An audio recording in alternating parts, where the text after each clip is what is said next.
Olá, galerinha do oitavo ano, tudo bem? Estamos aqui dando início às nossas aulas, de matemática. Para quem não conhece, eu sou o professor Luiz Abimael, e serei o professor de vocês de matemática, tudo bem? Já conheço toda a turma, pois tive a oportunidade de ministrar aulas para vocês, no sexto ano, com estudos integrados.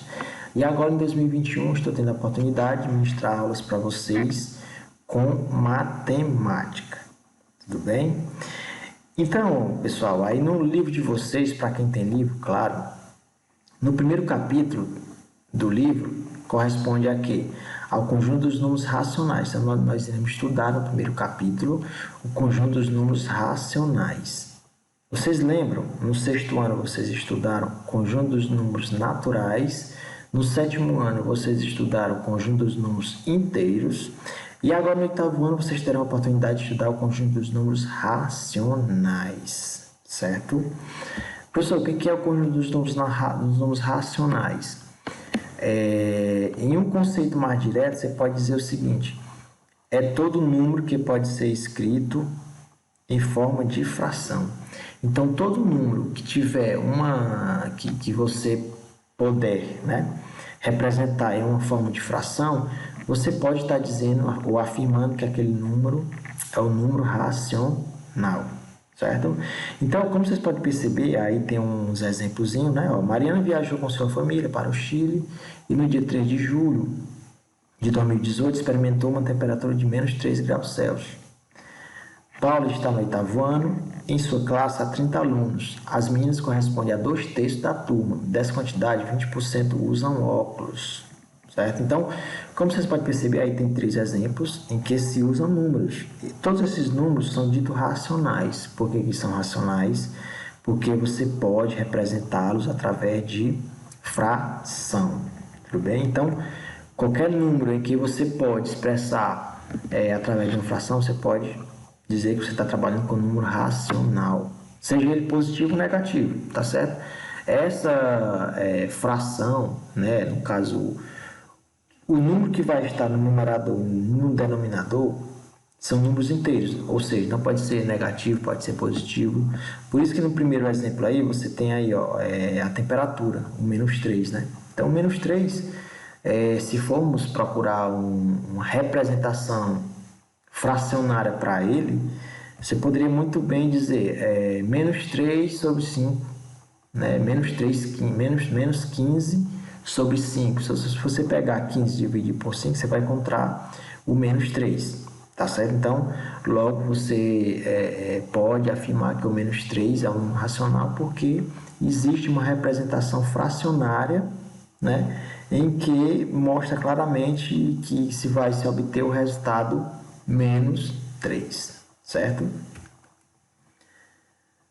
No caso aqui, vocês vão fazer uma breve leiturazinha. Todo número racional é o conjunto de uma divisão de números inteiros, sendo o divisor diferente de zero, certo? Ou seja, todo número racional pode ser escrito na forma A sobre B, certo?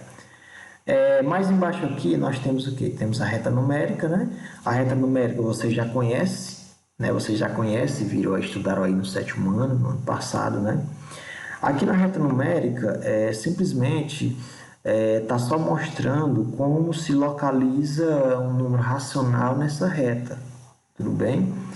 No ano passado, no sétimo ano, vocês viram como se localizavam os números positivos e os números negativos, que eram os números, conjunto dos números inteiros. Aqui, na reta numérica, vocês verão como se localiza, como localizar esses números racionais. Observe que aqui eu tenho um exemplo de uma reta, Eu tenho aqui uma reta. E essa reta, ela possui uns certos números.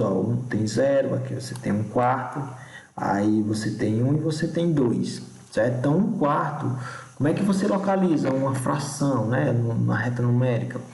É simples, como você pode perceber, 1/4, você pode até, se você pegar 1 e dividir por 4, você vai encontrar 0, alguma coisa. Então, se é 0, alguma coisa, a localização desse número está à frente do zero, certo? Então, qualquer localização de uma fração que você for fazer na reta numérica, basta que você faça a divisão. Quando você faz a divisão, você vai encontrar uma parte inteira e uma parte fracionária, que você terá a oportunidade de observar onde se localiza de fato. Tudo bem? Reta numérica, aí aqui você tem a comparação de números racionais, né? É só você colocar o maior que e menor que, né? Aqui nós temos aqui 3 exemplos, menos 4/6, menor que 7,8, menos 1/3, menor que 13.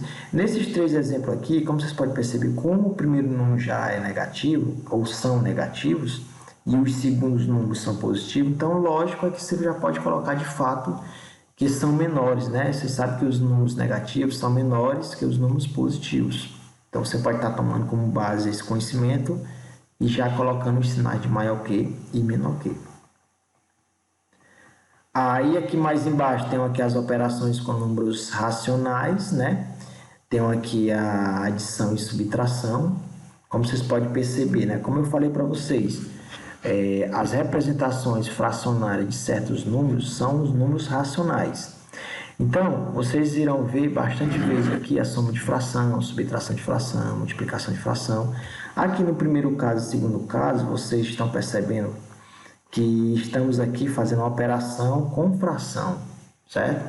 Aí logo vocês deverão voltar ao conhecimento passado, questão do MMC, a questão de como é que eu faço divisão de fração, conservar a primeira, vezes o inverso a segunda. Esses conceitos básicos vocês têm que estar no sangue, tem que estar no sangue de vocês, tá certo? Então aqui bem simples, aqui eu tenho menos 34 sobre 11, menos, aí abre parênteses, menos 1 sobre 11. Então, como vocês podem perceber aqui, eu tenho uma subtração de fração, não é? Aqui eu vou repetir a primeira fração, e terei que eliminar aqui esses dois sinais, né? Faz o jogo de sinal, menos com menos dá mais. Aí aqui, ó, como vocês podem perceber, eu tenho aqui uma operação em que os denominadores são iguais, né? Quando os denominadores são iguais, qual é a regrinha? Conserva o denominador e soma ou subtrai o que está em cima, né? Como vocês podem perceber, em cima eu tenho menos 34 mais 1. Menos 34 mais 1, aí eu tenho sinais diferentes, né? Sinais diferentes, conserva o sinal do maior e subtrai. O sinal do maior é o 34, né, que é o menos, então eu conservo o menos, vou subtrair.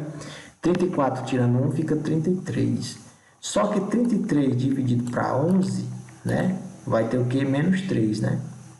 Resultadozinho aqui, ó. Certo? Aí aqui no segundo caso, da mesma forma, né, vocês irão fazer a somazinha de fração. Como vocês podem perceber, eu tenho um denominador diferente, né? Então, aqui eu tenho que tirar o MMC. O MMC de 5 e 6 é 30, né? Professor, o que é esse 30? 30 é o menor número, né? O MMC, mínimo múltiplo comum. Então, é o menor número que dá para você dividir tanto 5 como 6, certo? Após você tirar o MMC, você vai pegar o MMC, que foi 30, dividir pelos denominadores, o resultado multiplicar pelos numeradores, né? Então, você vai pegar 30 dividido para 5 dá 6, 6 vezes 3, 18. Aí na sequência lá, ó. Aí bem aqui, ó, mais com menos dá menos. Aí, ó, 30 dividido para 6 dá 5. 5 vezes 1, 5. Aí, denominadores iguais, então eu só repito aqui, né? Só conservo. E em cima eu tenho menos 18, menos 5. Sinais iguais, qual é a regra que eu uso? Conservo o sinal e soma. Então, vou conservar o menos aqui e vou somar. 18 mais 5, 23. Então, dá menos 23 sobre 30, certo? Aí na sequência tem uma multiplicação, mas vamos aqui parar por enquanto, como é a nossa primeira aula, a nossa apresentação, vamos parar por enquanto aqui na adição e subtração, tudo bem? Então, eu estarei disponível no horário de 1h30 até às 3h30, né? Eu vou colocar no grupo direitinho o horário para vocês, para nós termos nossa aula online, tudo bem? Então, qualquer dúvida, qualquer coisa, estarei no WhatsApp para sanar as dúvidas.